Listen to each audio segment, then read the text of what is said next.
My name is Nanci Palacios. I'm an organizer with Faith in Florida, and we are here today as part of We Are Florida, which is a campaign that is being done across the state to be able to go against all the anti-immigrant bills that are going in our state that would affect the immigrant community and be able to defend our immigrant community from those bills.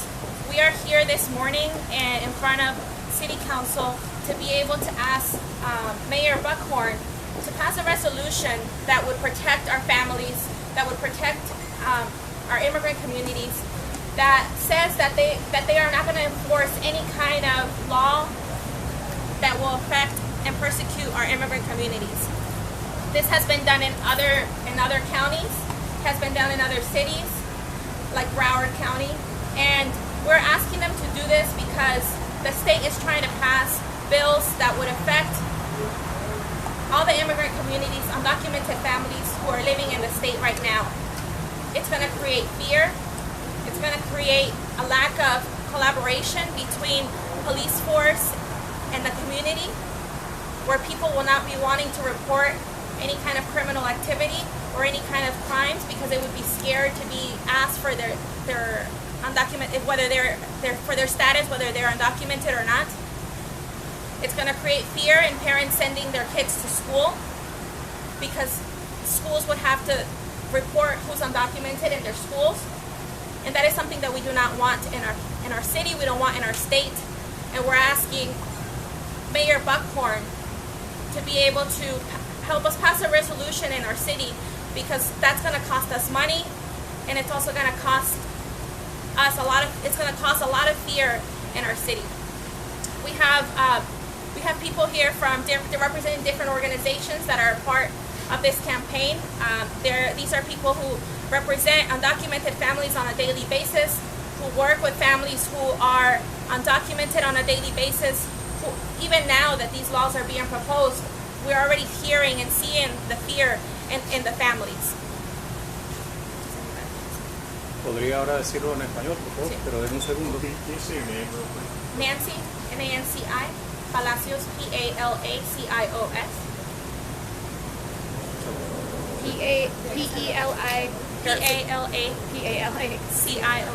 Okay.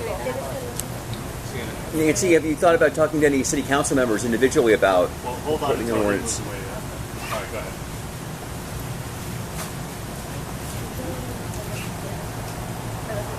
¿Quieres que lo diga ella en español? En español, sí, por favor.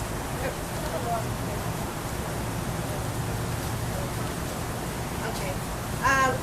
Gracias por acompañarnos. Somos Florida, es una campaña que estamos realizando en todo el estado, y el día de hoy les agradecemos el estar aquí.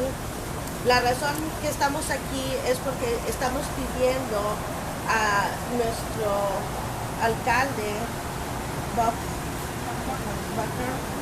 de que pueda pasar una resolución que proteja a nuestras familias ante las propuestas de ley que se están presentando en Tallahassee, donde se está criminalizando a nuestras familias, donde se está pidiendo que la policía sea parte y las escuelas sean parte de reportar a nuestras familias indocumentadas. Las familias están viviendo el miedo, lo están sintiendo. Nosotros decimos hoy no a la separación de familias, no a las leyes que criminalizan nuestras familias. Esto es algo que puede costar a nuestro estado y a nuestros ciudadanos grandes cantidades, no solo de dinero, sino de seguridad. Esto es una razón por la que estamos diferentes organizaciones trabajando juntas para decir no y basta. Queremos que nuestra ciudad sea protegida. Otras ciudades han pasado resoluciones, como lo ha sido Miami-Dade, en donde ellos han dicho no a las leyes, a las propuestas de ley anti-inmigrantes. In terms of teachers, reporting illegal immigrants, why is that a problem? That's basically the law at this point. Well, it's not a law yet. Right now it's just being proposed. If that was to become a law, a lot of the students, most of the time, the first person that they tell that they're undocumented will be a teacher, somebody that they trust. And if they can't even do that, to be able to trust the person that's supposed to be giving them an education, one, it's going to create parents Syrian parents and not be able to send their kids to school because they're going to fear that their kids might be reported over to immigration for the simple fact of being here undocumented. It's gonna create a great fear. And if we're trying to give our students an education, and we're gonna be selecting who's undocumented and who's not, only to be able to report them over to an agency because of a law that's being passed, what are we really focusing on? Are we focusing on the education of people, or enforcing laws that, at the end of the day, a lot of these students are not here because they want to be undocumented. Like, they want a legal pathway to citizenship, but there is just not a way to do it right now. They just want to get an education. And I can tell you right now, we've already been hearing from the community that if something like that was to happen, they're already thinking about what are they going to do with their students, what are they going to do with their sons and daughters, are they going to be able to send them, are they going to be able to be protected, sending them to a place where they're supposed to be protected. Nanci, have you had a chance to talk to Mayor Buckhorn directly about this yet? We have not, and that's why we are here today. We are here to make sure that he knows that there are families in his city that would be affected for this, and that there are families in his city that are looking to him to be able to have them protected, families who pay taxes, families who contribute in the labor in his city, and that just want him to be able to protect them in that way by not accepting any kind of law like that to come into his city, passing a resolution that would protect them. Have you tried? There's so many laws out there that affect everybody. Right. If the mayor could do that to every law that affects everyone, there wouldn't be any laws. Exactly. You're talking about a law that would affect a huge amount of the workforce and a huge amount of communities in this state. And it would also cost the city a lot of money to be able to enforce this law. And I'm sorry. And these are families who are hardworking, who are doing their best to be able to be here in this city, in the state really, that are going to be affected simply because they're without status right now. Even if they have a pending case, they're still undocumented. And we have mixed status families where there's families who have citizens in their family, who have green card holders, and maybe the parents are undocumented. You're talking about having children who might be left without their parents simply because there's a law that says that because they're undocumented, they can't be here. So in what concrete ways would this cost the city a lot of money? Well, the police would have to report people they would have to take in people who are undocumented. These are people who might not even have a criminal record, that are simply undocumented. They're going to have to hold them, and who's going to pay for the holding of them in cells? Taxpayers. Right. But then people would also say that the undocumented students, who's paying for them to go to school, the taxpayers. So but we have to remember, you feel that it's kids, and I totally understand that, and it's totally I understand that, separate. but you also have to remember that the parents of these kids who are also undocumented are paying taxes on a daily basis. They're paying taxes when they purchase something. They're paying taxes on a daily basis with everything that they buy. When you go and shop somewhere, they don't ask you, are you undocumented? Or you don't pay taxes. They pay taxes, and they contribute to the states, to their students' tuition just as much as anybody who's a citizen.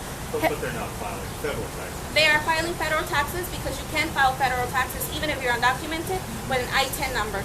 So that is something that a lot of people, the misconception of our immigrant community. Have you talked to large numbers of immigrants pay taxes. Now, instead of just going to the mayor, why don't you talk to the representatives of this area that could do more and maybe not pass it? Yes, we're also doing that. This is just one of the things that we're doing. There's actions taking place throughout the whole state where people are visiting representatives, there's people visiting city councils, there's people up in Tallahassee. This is an effort that's going on throughout the whole state. We're just really approaching this in every direction to make sure that something like this does not happen in our state. School board as well? We are reaching out to the school board as well. And county commission? County commission. Every aspect that will be anything that will be able to help us making sure that we move in the positive direction, we're going to be approaching. We have approached, and we will continue to be approaching. So it seems like the bill's stalled right now. Does that give you hope? Yes, that still gives us hope, and we're gonna be up in Tallahassee. We're gonna be mobilizing locally until the last day that we see that bill die. Right now it's stalled. We don't know what might happen tomorrow. We're watching closely what happens. We're working with our communities of faith, our communities that are organizing throughout the whole state to make sure that we keep a close watch on all of this and that it doesn't move forward in a way that would affect negatively our immigrant communities. So what's the next step after done talking to us? We're gonna go in to see Mayor Buckhorn, see if we can have a meeting with him, discuss the importance of him supporting a resolution in his city, and move forward after that to see if we can visit other representatives, whether it's today, if weather permits. If not, throughout the week, we'll be doing that. Thank you.